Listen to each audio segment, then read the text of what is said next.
Welcome back, ladies and gentlemen. It's time for Game 2 of tonight's Best of 3. It's Orange Esports versus LGD International. The winner of this match will be your fourth and final team that advances into the Dota 2 Super League playoffs. It's the $165,000 opening tournament put together by the Perfect World organization. The game not even yet released in China, but it's already getting huge. Action heating up here today. Of course, in Game 1, Orange Esports jumped out to a very quick and decisive 1-0 lead, and they did it in style. With that being said, the draft is already underway. So as soon as I alt-tab in the game, there we go. We're going to hop right into it. I'm LD of Beyond the Summit, of course, and I'm joined here today by the one and only Statsman Bruno. Bruno, how you doing? Hey, LD, after that Game 1, I'm looking forward to see what next. Because, I mean, we talked about it a lot, and if you missed the first match, you should clearly watch it because it was pretty even. But the interesting thing was that LGD.int, even though they lost, they showed that they're really, really strong. And they had a clever draft, they had clever game plans. Unfortunately, they weren't counting with Mushi and Ned being just playing out of their mind. Now they're trying for something different. They removed the Outward Devourer. They will not have the Lifestealer here that I'm surprised that they keep in such high consideration because other teams are transitioning away from. And they also have a very, very interesting support duo with Shadow Demon and Visage. So the draft is open for them. They can get whatever they want, and they will have a strong lineup. You know, and I'm glad you mentioned that the Lifestealer is generally a hero the teams aren't playing because it's specifically a hero that Orange just really don't play. KYXY in that safe lane role, he's normally playing heroes like Gyrocopter, Lone Druid. They normally put him at a hard carry, put him safe lane, and then they run an aggressive tri-lane. And when they do the aggressive tri-lane, Windrunner is the farming hero they prefer more than anyone else. They've been picking it non-stop the past few games. They normally combo it with some sort of strong double stun initiation. Things like Sand King Lina, ideally something like a Shadow Demon Lina or Leshrac, even if they can get it. We'll see what they go for here, but Orange Esports pretty much getting whatever they would want. Now, the one thing for them that's going to be interesting is they actually go Batrider. Batrider, in general, a fantastic hero. It's not really Mushi's strongest hero. He's generally looked a little bit shaky on it. He's still Mushi. He's still a solid laner, of course, and he does well there, but end of the day, Mushi just seems to do best when he can scale really well into the late game and dish out a lot of damage and carry the team, as well as be a strong mid-game presence. But we'll see what his back can put together this game. For me, the one hero I really want to keep an eye on, though, is going to be this Ohio Windrunner. He has been playing YYF-esque as of late. Ah, interesting. Are you sure it's not going to be a net Batrider in the jungle or something like that? It could be. I haven't seen it in a while, but yeah, that's definitely still an option if they want to go back to it. Yeah, I mean, I think it's a good hero, Batrider, because you can pretty much put him in any lane. You can even put him as safe lane solo if you're going for an offensive tri lane. You can even put him in the off lane and try to survive with Firefly if the opposition is not so hard on you. But I mean, it's all open from here right now. When I see a Windrunner, I always have a soft spot for a lineup that we actually used to do in TMM a lot when we play with the good studio guys. It's a Windrunner farmer with a Keeper of the Light and an Earthshaker. It's surprisingly good. It's a very obnoxious tri-lane. Everybody's got range, you have a lot of burst damage, a lot of lockdown, and you can spam your spells all day. I do not like that. I do not like that tri-lane. It's very cheesy, but it's very effective. I think we did it against you, actually. Yeah, I think you did as well. That was a hard lane. That's always a hard lane. Of course, when you run a Windrunner carry, you will not have as huge as an impact in the late game as other heroes, but I said the same about the Outward Devourer from Mushi last game, and he proved me wrong by just dominating from beginning to end. He never had a weak moment all game long, and ended up with a refresher and the potential to do something like 2.5k damage or something equally ridiculously. So, yeah. We'll see what they do. Again, they've run Mushi on the Windrunner mid one time in sort of the past like 10, 15 games. It's possible they could go to it here. We'll see what they do. A lot of versatility with these two opening picks. Batrider, you mentioned, can go jungle, can be run if you want to be greedy as a 4 position. I don't think they'll go for it here, because now we see LGDN going very aggressive. Shadow Demon Visage, they'll follow up with Alchemist, who can be a pretty strong solo mid. If you want to run him in a tri-lane defensively, you can do that. Not really the best offensive tri-lane hero, although he's okay there. But for me, I would not want to play too greedy this game if I'm Orange, because I look at LGDN, they have Visage, they have Shadow Demon.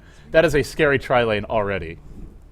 They could. I think they could go for an offensive trial with these three because the disruption is such a good setup for the stun and the alchemist, and then just after you deal a couple damage, the Visage can pop one or two soul assumptions and kill whoever.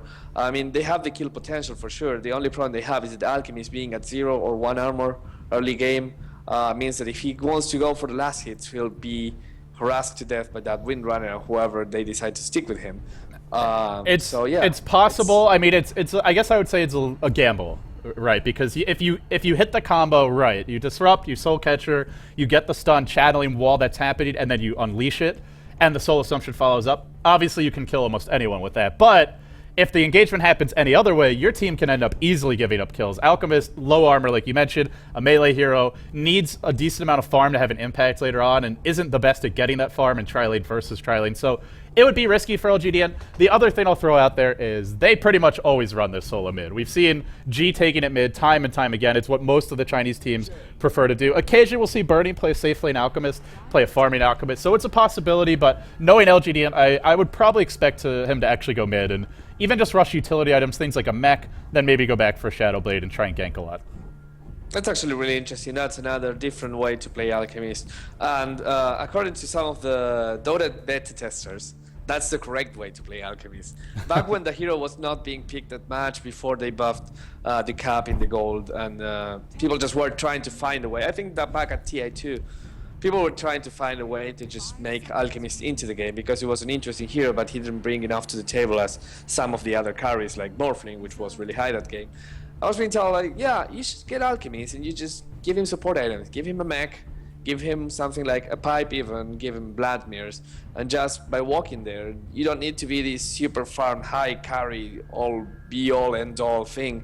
Just by being there, being very survivable, tanky, and providing help to your friends, you are a nuisance enough. With that and the acid spray and the stun, you're a very, very annoying hero. And yeah, definitely, that's one way to play it. Of course, if they put Alchemist mid, he'll be up against probably Batrider or Windrunner, and he's not going to win either of those lanes against Mushi. It's just a very tall order. Mushi, a fantastic solo mid. So we'll see what they do with him. Again, if you put him in a farming role, a tri-lane on tri-lane, though, that's going to be tough, too, because you're up against a Windrunner tri-lane, or maybe a dual lane with a Chen roaming. So the Orange has done occasionally is the Earthshaker Windrunner dual lane. If they want to do that, that is still an option. So very flexible opening. They'll go for the Chen here. We saw the power of Chen last game, and we'll see if he can have a similar impact this time around.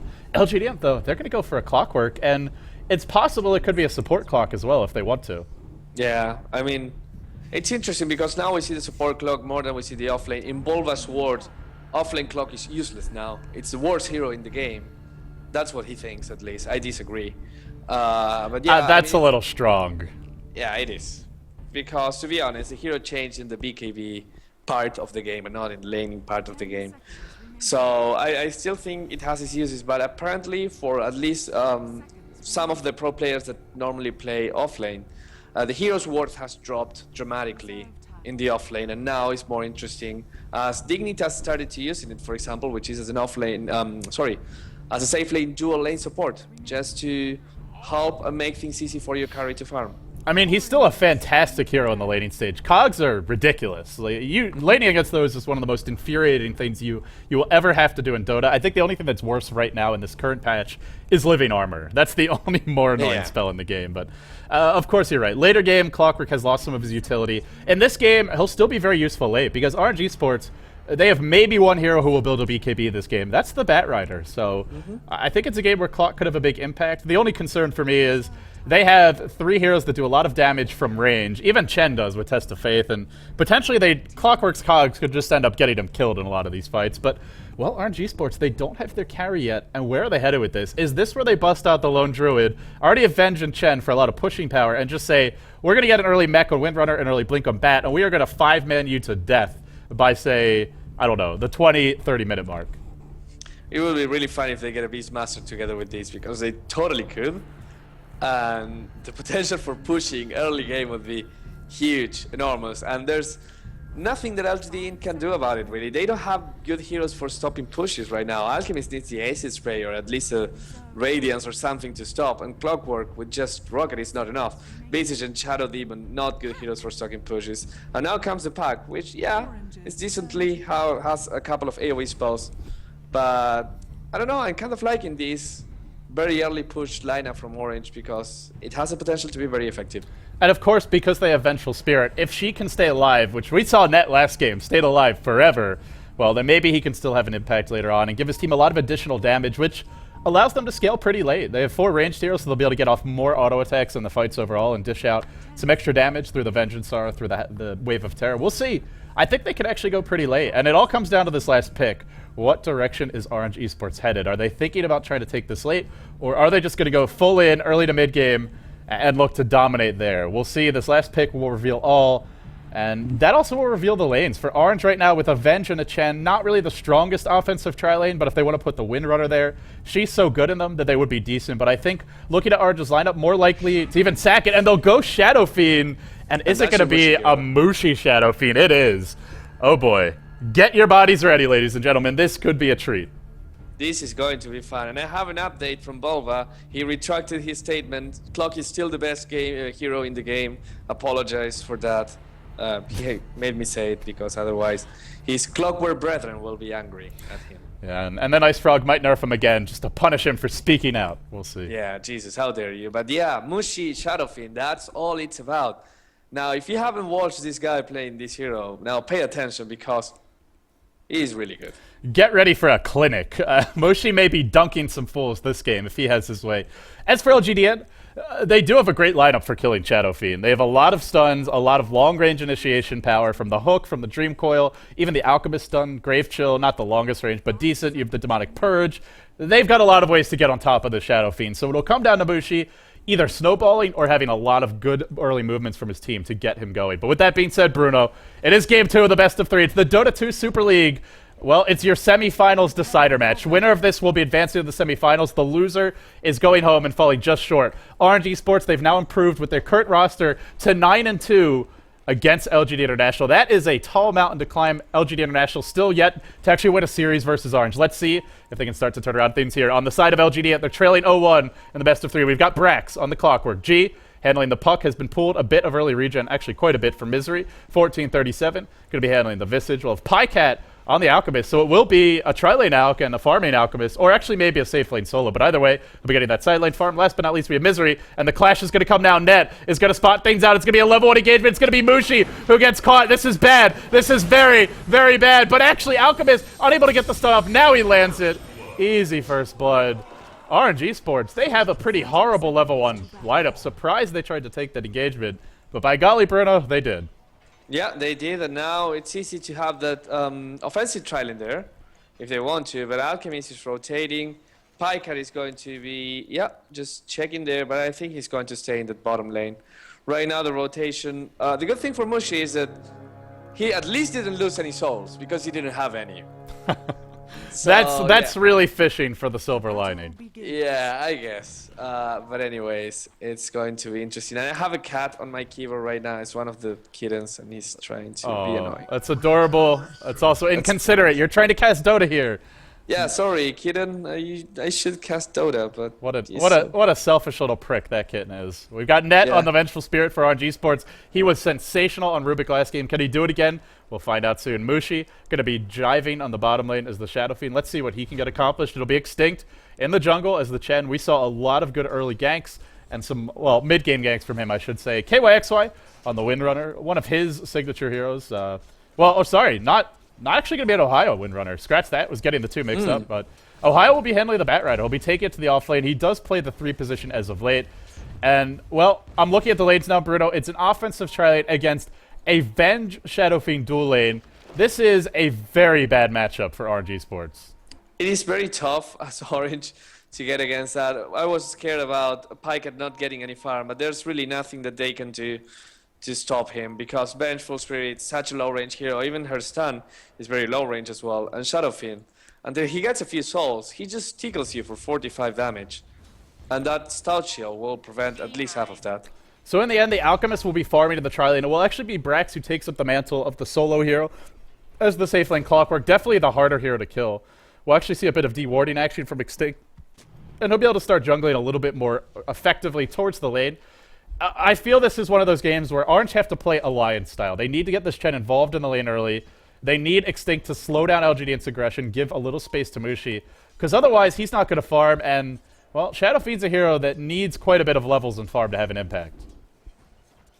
Absolutely. Shadow Fiend will get levels and farm eventually, but not as long as his Trilane is next to him, and that will come to net rotating, trying to see something happen. But then again, when you have a Shadow Demon and a Visage, what can you do? If you go on the Alchemist, then the defensive disruption will make sure that you will not be able to do anything.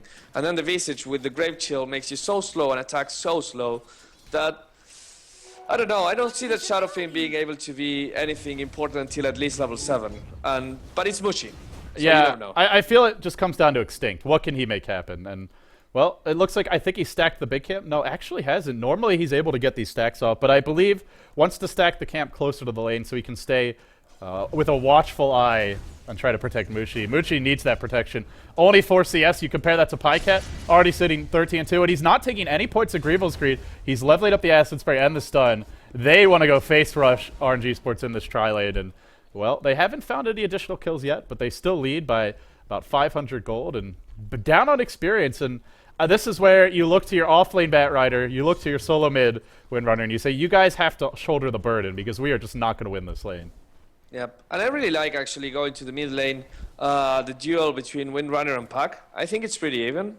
It's a duel that I've seen Sing Sing actually play a lot. Of course, different kind of players, different talents in general, but I think it's a matchup that's very, very even and can go either way. Of course, just because Power Shot is not an instant spell, can give you enough reaction time to phase shift towards it, and as long as you can avoid taking the damage, you will be able to do okay. But then again, Windrunner can get to the runes fast enough and can get a great, great attack animation, so she'll be getting the farm anyways.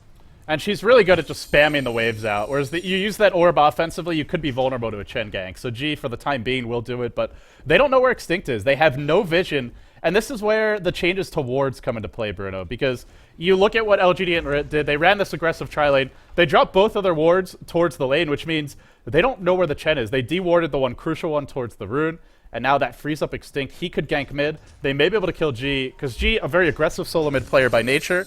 Well, if he's too aggressive here, it could cost him. He'll orb down towards the bottom lane. He'll be able to pick up a double damager in here. Unless there's a contest, Extinct's going to come and look for the deny. He'll back off immediately, sees G in sight, and he'll be forced back. But again, this is where Extinct, no wards up to see him, could make a play. Yep. But now with that double damage on Puck, he'll be sure to get at least enough last hit. I don't know if he'll want to use that aggressively. He's level 5. Possibly he can wait 1 minute and get level 6, and then with that and all of his spells can get it. Misery comes in. Mushi's going to get caught. This looks bad. Stun being channeled by Pycat. He'll lob it from long range. Look at the damage. My God. That's just absurd. That is really absurd. That was 2/3 of his health. That stun. Just clearly, of course, he got the soul catcher as well. But I think Pycat did the good call here. He said, okay, I'm going an offensive tri-lane, and I might as well be offensive about it. And he went for the Acid Spray. He didn't go for the max Gribble Greed that you go normally when you're a safe lane Alchemist and you just want to get your money. He wants some kills as well, because, I mean, to be honest, that kills also give you some extra Gribble Greeds money, but it's not about that. It's about stopping Mushi in its tracks. It's about making him being level 3 while Alchemist is level 4, even though Mushi is pretty much alone in that lane.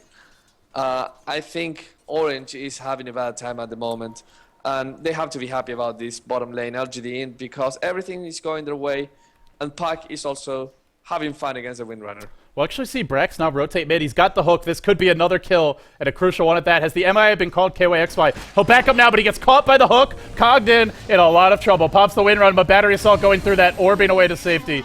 Will be G, and he gets the kill as well. That's going to encourage him to rush the Blink Dagger here. Good news is, Batrider finding a lot of farm top lane, but getting a kill on that solo mid. That's now 2 lanes being won by LGD.int.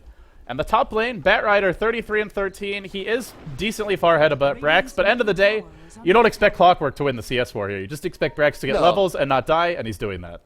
Exactly. I mean, no one will kill anyone else in that lane, but it's all about who makes the first rotation. Both Clockwork and Batrider have the possibility to just rotate and kill any one hero, and Clockwork struck first, and that will give him the advantage. Of course, Batrider will get some more CS, but now it's probably the rest of Orange is like, hey, Ohio, please come gank, please help me, because they really need it. LGD.int, under cover of smoke, will rotate through the orange jungle, this Radiant jungle, looking for a pick. There isn't a Sentry Ward here, and yeah, the smoke will be dispelled. But Mushi potentially in trouble, very close to the tower. Backup is limited. For the time being, Net pulling and actually getting a Centaur kill. Pretty important for him. Ohio rotates into the jungle, maybe looking for a lasso kill now. They want to slow down G. He used the orb offensively. This could be the moment to strike. They'll fish for a shackle here. No shackle just yet. Biding their time. This is the moment. It's not going to latch. It really looked good there. Just a little bit off the mark. A little bit too long of a shackle attempted. Was trying to be very optimistic, and sometimes it can deceive the distance, because when one of the units is on the high ground and one is in the low ground, sometimes the shackle go longer than it looks like, and sometimes it goes shorter than it looks like it should. They're going in on Pycat now. Actually, Net gonna get disrupted, and this looks to be the death of him. Soul Catcher gonna connect. The stun is there, but in comes Ohio. Flame breaks them away, actually helping them to beat a hasty retreat after securing the kill. Misery. Oh no. From long range, from downtown, hooks in Brax. He's gonna find Mushi, blown up by the Soul Assumption. Ohio will kill Misery, but at what cost? It's now Brax on the run, or rather Ohio on the run. Brax giving chase. Stun lobbed in again. These scrappy little engagements for LGD.int. They are finding kill after kill after kill. They'll even fight a Chen creep. Another 100 gold into their pockets. Why the hell not?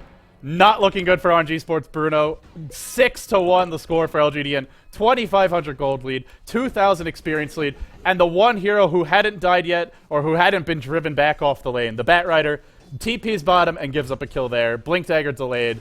This is trouble for Orange. This is really trouble, and it comes down to the lanes not going out their way. Mushi coiled up mid. The orb is there. Mushi's gonna fall. Can't get out. And Extinct waddles in, but what can he do? Already level 4. Even his jungle game's been slowed down. This is about as bad of a start as Orange Esports has had in recent memory. Yep, and I just don't see them coming back from this at this moment. I know it's 8 minutes into the game and it's super early, but they've been losing on the CS, they've been losing on the kills, and they have no game plan whatsoever. It's just pretty much them roaming around trying to make something happen. And Mushi getting picked off here and there. And they're not done yet. They'll find Net wandering through the jungle. Everybody is food right now. If they can get a Soul Assumption, this should be a kill. Just kidding. G will find it. Now, Pycat curiously stunning himself. Wanted to snipe that one. Couldn't find it in the end. He's now got a Claymore. That means Shadow Blade, if he wants it, which I imagine will be the choice, is not far off. Could even go for the Battle Fury build, but either way, he's getting farm. And Alchemist, if he gets ahead of a hero like Shadow Fiend, you're not keeping up, because there's too many ways to kill the Shadow Fiend from distance, and that's the big thing for LGD.int. You look at their lineup, they can jump on anybody from very far away. For Orange, sure, you've got Bat Rider, but he needs a blink to get in close, and for Windrunner, Shackle, not really the most reliable initiation. They just can't seem to find these easy kills. 8-1, and they're going in now onto Ohio. Orb is there, the hook as well. He is under cover of Firefly. Flame breaking, trying to get out. The Cogs will push him on the retreat, but he still escapes in the end. Well, they bait out the hook. They don't die. I guess that's good for Orange, and now Mushi trying to farm mid. At this moment, this is a win for them. This is just forcing the heroes to rotate, try to get kills. The moment that when the heroes are trying to kill you, they're not farming. So that's something that Mushi has to take away. Now Mushi is in the mid lane and is trying to get souls back. It's like, okay, I'm going to try and make something happen, but it's not too much. And now Ohio finds Puck, but Puck, of course, finds an invisible rune, so he'll just walk away. And Mushi now they're going top. They've got a smoke. The hook is on cooldown. Now the wave of terror comes out. The Net there as well. Shackle will connect. Wow. Nicely played by KYXY. Test of Faith. 4-man party in the top lane, and they do find the kill. And now LGD.int will look for the trade. You know, Bruno, we go back to the laning stage. We didn't really have much time to talk because it's been 10 kills in 10 minutes, but I feel like Orange should have sent Shadow Fiend mid. You're up against a very weak roaming combo in Shadow Demon Visage at the early levels. Shadow Fiend much less likely to die in the mid lane. Well, they didn't do it. Windrunner and Bat Rider are very elusive in the tri-lane. They ran one of the weakest dual lanes you can have, which is a VS Shadow Fiend. Mushi getting caught, coiled up, in trouble. G is going to be here. The familiar strutting forward. Mushi tried to juke. He does juke like a boss, but it's just not enough. Cornered, and then like a caged animal is put down. The mic round of Gargoyles was okay. I was expecting them to right-click, but no. He secured it with one stun, then the other stun perfectly chained. Give G the gold. He needs it. He's 1,400 gold. Just about 700 away from the Blink Dagger. And once he has the Blink Dagger, and especially if he gets it before the Bat Rider, which, to be honest, is really close to it as well, he will have a blast. He will be able to pick off Mushi time after time. And I don't see how Mushi can do anything else than farming for a BKB for the first item now. Good luck even farming for that. 500 gold. You're talking about BKBs. Mushi's thinking, let me get a bracer, man. That's all I need. Mid lane, the initiation comes out. Brax hooked in to start this fight. KYXY will fall. Now they stun G. Double raise is there. They get the turnaround. 1 for 1, and Orange, I would say they're happy to trade, but the problem is it's not a 5v5 fight. Pycat's farming bottom lane. He's slowly chipping away at the tower here, and soon he's going to have either the Shadow Blade or the Battle Fury. If it was 5v5 and they're trading, that's great, but it's not. An Alchemist, now you're lead farmer. The highest net worth on the map. Yep, as an Alchemist should be, because that hero can farm extraordinarily well. Unfortunately, what we do not like to see is 12 minutes 39 creep kills on Shadowfiend, because that's pretty low for anyone's standards, even for a pub. Of course, this is not Mushi's fault. This is not saying Mushi is bad as Shadowfiend. As on the contrary, I think he's great. But LGD.int's plan, Yeah, it was just late. laning the way they did. Yeah. Again, I wonder if you put the Shadow Fiend mid, I think this game might have developed. I don't know if it would have been completely different, but would have been much harder for LGD to find kills in that tri lane. I mean, you'd rather have an unfarmed Windrunner, which still can do a lot, than an unfarmed Shadow Fiend, which pretty much can't do anything. He literally has Boots of Speed and a Bracer, and that's it. Yeah, I think that's a good way to put it, because end of the day, Windrunner probably dies there as well. You get disrupted, the Alchemist stun is channeled, even if you pop Windrun. It's a lot of burst damage, a lot of nuke damage. You may die anyway, but like you said, you'd rather have the Shadow Fiend farm than the Windrunner. That's the big difference. And there comes a Blink Dagger on the pack. Bad Rider also has his Blink Dagger. They both just got it right now. But the X factor for me is Pycat already with the Shadow Blade and a max level unstable concoction. He can almost solo kill any of these orange heroes if he gets off the full stun with Acid Spray there as well. Yeah, and he might as well do it, because it's not a time to farm anymore. Oh, there's the jump. They're going to find Misery. They'll catch him out. The blink in. Initiation is there. The raise flies forth. Mushi, he wants the kill, and he'll get it. Much needed gold secured for him. And it's RNG Esports just setting these clever little traps. We saw this from them repeatedly in Game 1. That was when they were leading, but this is a nice way to try and claw your way back into the game. Defensive Observer Wards and just waiting for LGD to overextend. They get greedy, and they pay. They still have a ways to go, but Speaking of greedy, Neb. What is he doing? Trying to ward the bottom lane by himself, just strutting around in the jungle. My goodness. He saw a hero top and he saw a hero mid, but there's still 2 heroes off the map, and your team is trailing at the time 10-4. That's pretty bold. You're not a Rubik with Blink this game. No, but he may thought he was, so he was very, very confident. Maybe that's the way just Net plays recklessly, and sometimes it pays off, sometimes it doesn't. G has to be happy because that's a free kill for him. And now there's an initiation mid. KYXY on the run. Coiled up, trying to TP out, but the familiar stuns will be there. Cannot escape. Ohio was trying to set up a gank top while that happened, but with no lasso rather, could not initiate. He now walks up the hill. He's waiting for his Firefly or his lasso to cool down. It's coming soon. Tower under siege. There's no glyph available. Wave of Terror will discourage the push, but will it stop it thoroughly? Hard to say. LGD, they'll reset, they'll reload. No coil. Do they want to force this fight? I feel they're better off just waiting until coil's up to actually commit, but they are feeling confident with the familiars. They'll scout the high ground, and they're going to look to take this tier 1 mid. It's dropping low. It will be taken unchecked. And RNG Sports giving up a lot of ground. At some point, Bruno, you do have to make a stand. When is that moment? We'll find out soon. Top lane, Ohio blinks in. Lasso there. The stun can follow up from net. He's not able to get off the chemical rage yet, but he's still alive. Now flame break back. Perfect coordination. Extinct forced to take the kill with Test of Faith, and now they're on the run. Brax giving chase. He's got a hook available. Is he going to throw it out now? He's flinging it. He's thinking about it. It could come any second. Ohio blinking south. Rocket not going to scout him out. In the end, he will escape. Well, no TP, so he'll be forced to sit in the trees for quite some time. And it's all LGD in this game right now. Even though they lost the Alchemist, they will try to put pressure on this tower.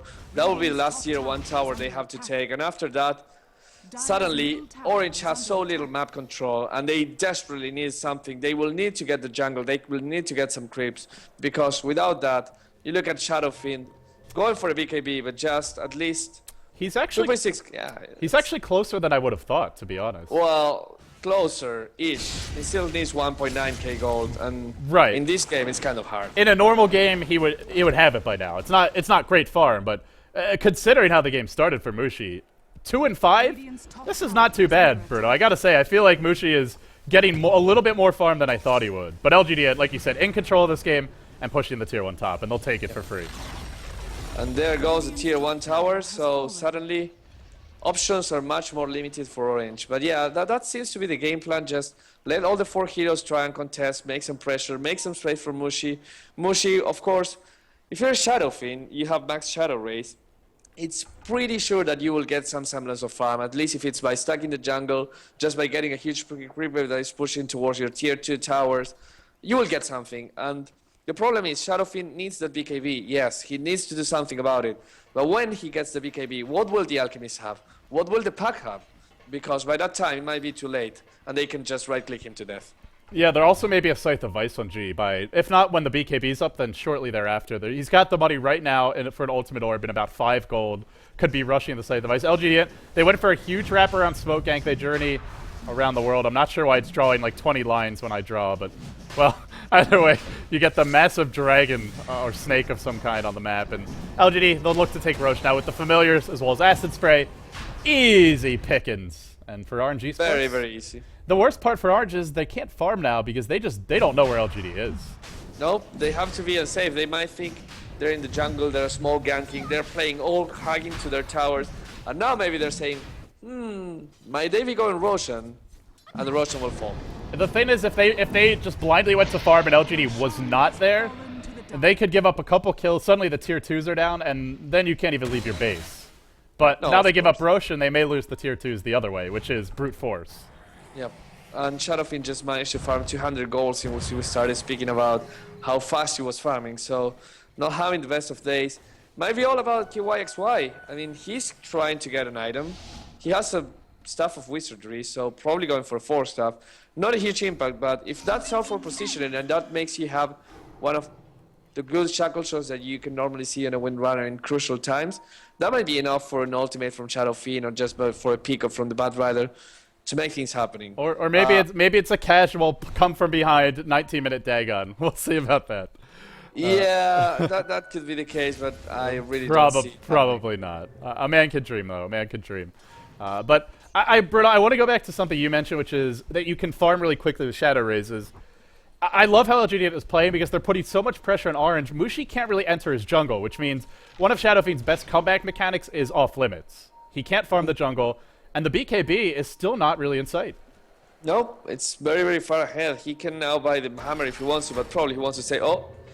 Brax fishing for a hook mid, and the hook on cooldown. They'll still go. Mushi apparently didn't see it because he just walked right into a purge, a set of cogs, swapped out, low but not out of the fight yet. He's down just to about a sliver of HP. In the end, though, they do find a kill on the backlines. LGD.int, well, not the kill they were hoping for, but the kill they deserve. They get the Vengeful Spirit, and she throws her life away. Save.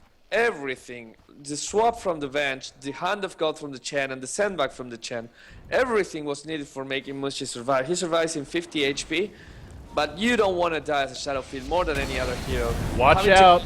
Orange in trouble. G blinks in. Coils too. Silence to follow as well. The orb is there. Now Ohio trapped. KYXY as well.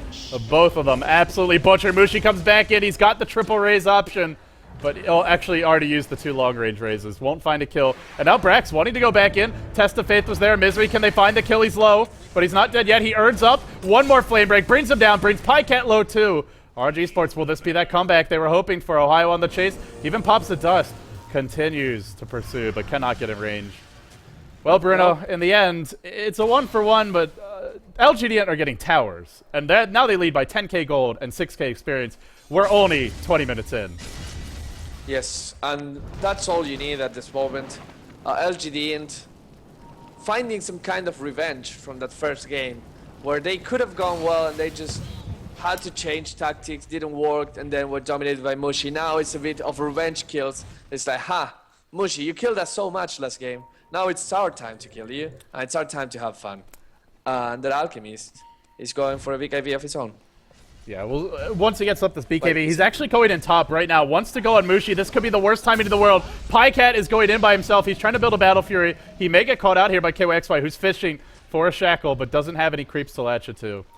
Oh, that could have been bad. I have to take that back. Actually, I was looking at the wrong hero. He's going for a Battle Fury. Yeah. That's a very fun Alchemist, which will be hitting hard, strong, and farming fast as well. It's a kind of an unusual build to complete the treads, to not level up Grievel's Creed, then to go back for late Battle Fury, but they're far enough ahead. I think this works. And they also have control of Orange's jungle, so Shadowfiend won't be farming much, and Pycat can just rice away in his own. When you're ahead, you get more ahead, right? Yeah, where's Artosis when you need him? Yeah, exactly. But yeah, that's going to be the topic of this, and What do you do if you're orange right now? You need to, what, maybe try and get the next Roche to feel more safe, try to regain control of the jungle, but look at the wards. There are no wards from orange whatsoever. There are lots of sentries, yeah, but no vision. The last time I remember seeing somebody try to go in ward aggressively was when Net walked over here by himself, near the bottom tier 1, right where the river is, and, well, we saw what happened there. He died. That was not a pleasant engagement for him. LGD, they'll start to chip away at the tier 2 mid now. They are looking for more and more map control. Now phase shift from G, dodging just that final tower projectile. The orb comes back through. And Orange, what should they do? To go back to your question, they just got to find picks. I don't think they can take the 5v5s against LGD yet. Maybe one Shadow Fiend, if he can hit an amazing BKB, if Shackle connects on 2, maybe then they can take the fight, but there's still ages to worry about.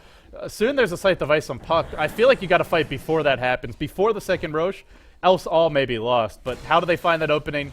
Well, Bruno, you'd say a magical smoke, but it's going to be such an obvious smoke if they go for it. It's going to be tough anyways, and now Puck is waiting, trying to wait. He has the double damage, he has the coil, he has everything going on for him. Battle Fury completed for Alchemist. It is time to shine for LGD, and if they win one more fight, they will be able to take one, maybe 2 tier 2 towers. Then they can go for Roshan and start the slow attrition that we normally see at those moments when the game is decided, and all you can do is pray that something magic happens. They're not giving this up too easily. LGD on the chase, the Familiar's a little stunned there. Won't commit fully though. G continues to clear out the creep wave. They actually got a gem on the Shadow Demon. 23-minute gem, not the fastest you'll ever see, but I feel like it's the right time for LGD. They're working on the tier 2s. They're keeping the pressure up with the Battle Fury Alchemist. The farm is going to accelerate for this team, and as long as you starve Orange and continue to just, well, win the War of Attrition, win the Gold Graph, which Alchemist, by the way, he's pretty good at winning the Gold Graph wars. They can pull ahead. Yeah, that's kind of his thing, and he's already a 1400 gold into his next item. He can go for whatever he wants right here. He doesn't even need the HP. He just can right-click people to death. Unfortunately, Shadow Fiend, yes, he has a BKB, but as I said before, is it enough right now? Pika jumps on you with level 2 ultimate, the Shadow Blade and a Battle Fury, and you'll be dead in a matter of 1 or 2 seconds. I feel there's just no... He doesn't have to go for that fight. He's got the options. Pycat can take that fight if he wants, but he can also just sit back and farm, and either way, I think he'll be in good shape to come out on top. For RNG Sports, they'll smoke up now, and they'll look for a big engagement. Mushi trying to wrap around. He's trying to weave his way in. They'll bob, and they'll look for an opening. Ohio should be the one in the front lines. He's got the Firefly, the Blink Dagger available. Will he commit to the engagement now? We'll have to wait to find out. He's got the angle. This could be the opening he's looking for. He jumps in. He grabs 1437. Now Mushi unwinding the Requiem. Did not pop the BKB first. Loses all his health. Only the Death Requiem is there. That's not going to be enough. Now Net in trouble. Driven back, isolated with the cogs, even through the 2-hero shackle. Will fall. Ohio, well, he may escape, but it's a headlong retreat for him. The rocket coming in. Goodbye. Sniped from distance by Bract. Taken down with ease. The thing is, Bruno, even if Mushi popped his BKB there, Hookshot still would have canceled the Requiem. He still would have been caught in cogs, and I don't know what he actually would have done. But without it, well, he just ended up feeding. Well, the problem is, wow, is the GPM actually so low? Wow. I'm surprised, actually. This is pretty low for an average GPM. But yeah, the thing is, if he had popped the BKB, yeah, his ultimate would have been stopped, but the damage he took immediately straight away was mostly magical damage, and maybe he would have been able to survive, maybe to try again and pop the ultimate, or just right-click something, pop a few raises. The thing is that Mystery was key in just disrupting the Visage immediately after the way he was lassoed, and without that, without the initiation, Orange pretty much dismantled themselves and died pretty fast. And I feel Visage is just not the hero you want to go on. If you're RNG Sports and you catch out that Alchemist, I think Pycat, his Chemical Rage was either down or just about to end. That was like the perfect time to go on him. And yeah, they didn't. They went for the Visage. And sure, Disruption is there anyway, but at least you force the Alchemist to run. Instead, he's just sitting there and he's making chop suey out of your team, which is not what you want. No, definitely not what you want. And right now, Roshan is still not up. It's going to be about 1.5 minutes until it pops back again. And LGD.int is clearly in control. We see another smoke from Orange, and this starts smelling of desperation to me, really. It reeks of it, and it's funny because normally it's LGD.int who has been running these aggressive lineups that have to get stuff done early, that if they fall behind have trouble coming back, and that have to resort to smoke ganks, whereas, well, it's LGD.int in the driver's seat right now. It's game 2 of a best of 3, guys. Orange Esports, as far as I can recall, have never lost a best of 3 to LGD.int with their current roster. They're 9-2 all-time in games played. Well, they took game 1 of this best of 3, but they are getting absolutely steamrolled here in game number 2. It's not over yet. They'll try and fight on, but they now trail by 17,000 gold, 13,000 experience, and Bruno, I don't know if there's a clock ticking, but Pycat's farming, and he's getting towards some really high-impact items, high-value items. You get an Assault Cuirass up against Shadow Fiend, as well as a Vengeful Spirit. That's a lot of minus armor normally. A lot of it just going to be negated by the ACR, and LGD are already hard to kill. With Disruption, Cogs, Puck with a Blink Dagger, Insight Device now, by the way. They're already hard to kill. They're going to get a lot harder to kill once this next item comes up. Yeah, and speaking of which, plate mail. It's getting close. It's getting really close. And I'm just literally, when you talk, I'm trying to think, okay, what can they do? When I look at each of Orange's heroes, there's just a Forza for the Windrunner, just a Blink Dagger on the Bat Rider, just a VKB on the Shadow Fiend. Of course, forget about the supports having anything. There's not even a mech up on Chen.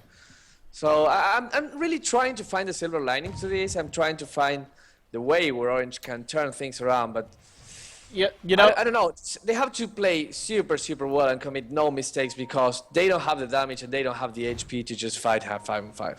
You know, Bruno, that gank on Mushi earlier, Mushi is a metaphor. That gank is a metaphor for the way this game's developed. If you remember near the tier 2 mid, he got cornered by the familiars. He tried to juke one way and then the other, but there was just no way out. He was completely boxed in, and that's how Orange is this game. They are completely boxed in. It feels like, unless LGD just throw this game, there is just no way to get the farm they need to come back. And, well, if Alchemist gets 2 more items, if they get this next Roche and then 5-man, it is nigh impossible to stop LGD from breaking the base.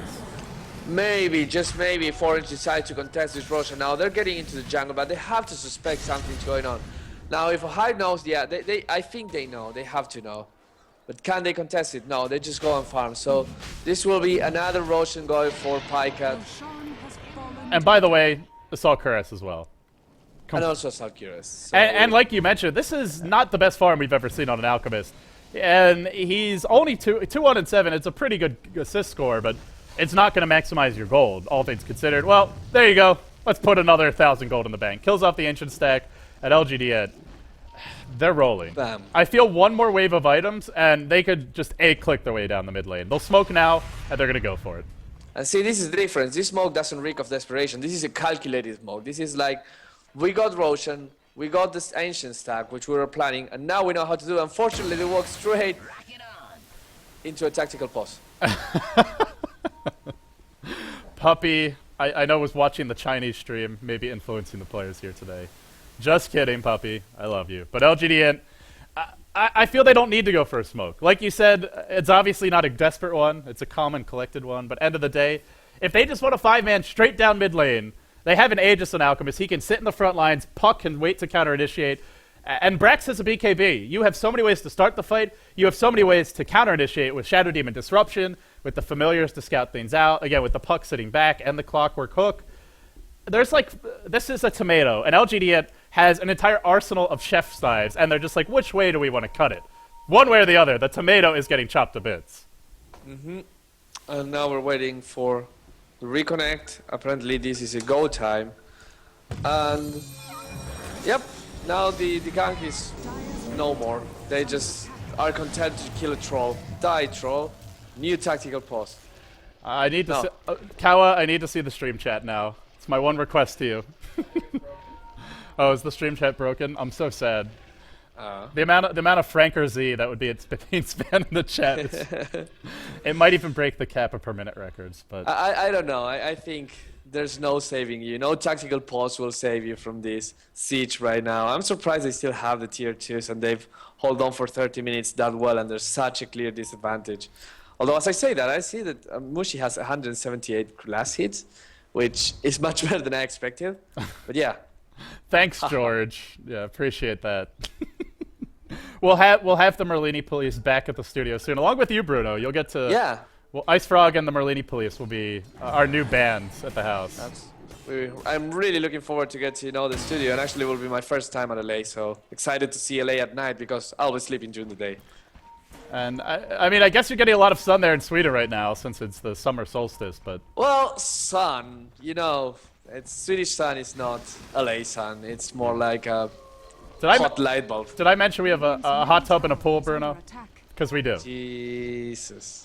He's getting excited already. I'm looking forward to it now. I'm very excited to have the stats man himself in the house.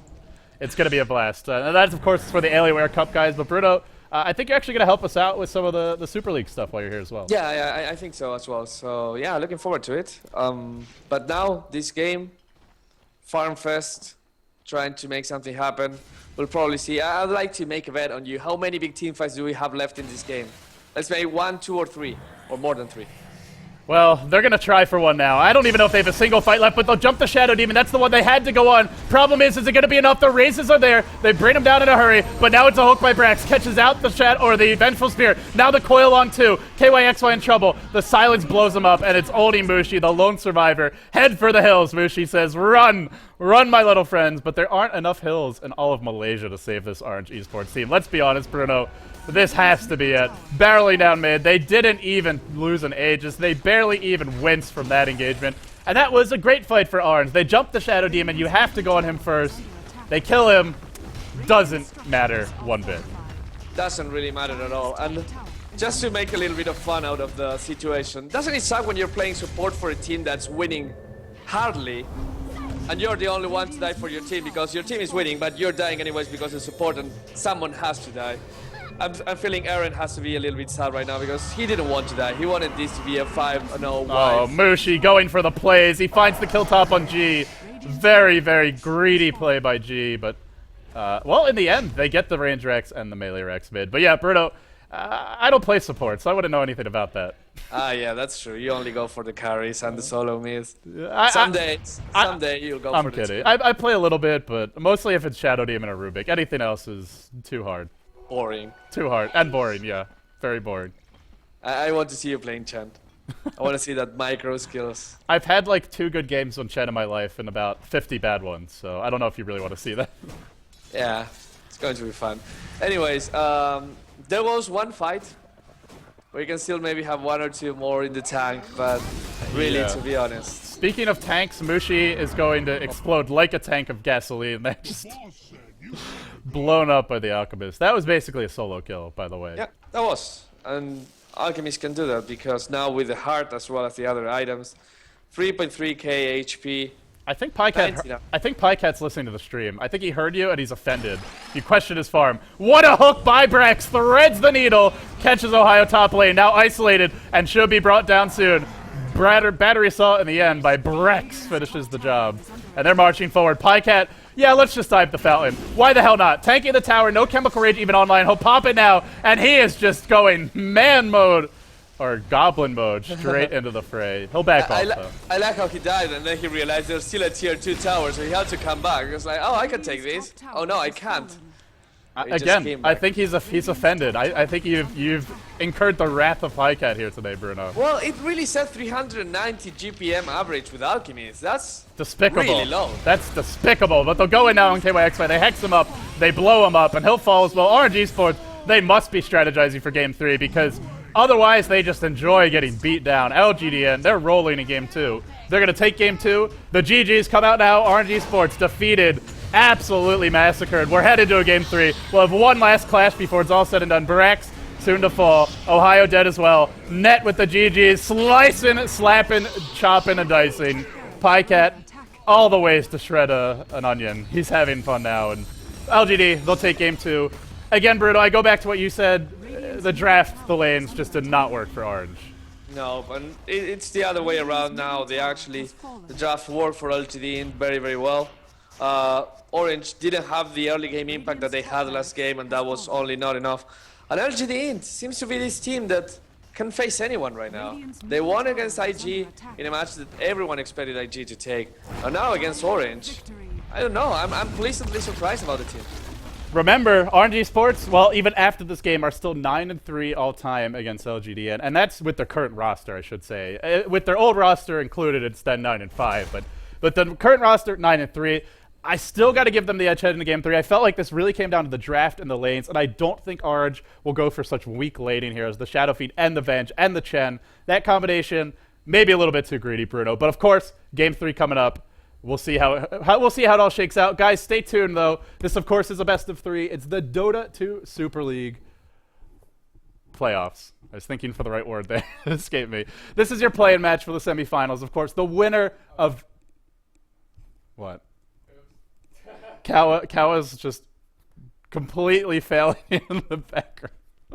He has a headache, guys. He's fallen asleep. And shout out to Kawa for being a soldier and a trooper and sticking through it. And well, for RNG Sports, they'd better be troopers in Game 3. They'd better come back with a good sense of, well, momentum and confidence. The draft just did not work for them in Game 3. They drop it. The set, it's now all reset. And it comes down essentially to best of 1. I'm LD, of course. He is Statsman Bruno. If you're not following him on Twitter already, shame on you should be. Twitter.com/StatsmanBruno. But stay tuned, guys. Right after this, we'll be back with Game 3, the decider. The loser is going home, and the winner of this best of 3, they'll be your 4th and final team to advance into the playoffs, the semifinals for the Dota 2 Super League. They'll join LGD, China, Tongfu, as well as Team DK. Who's it going to be? We'll find out after this.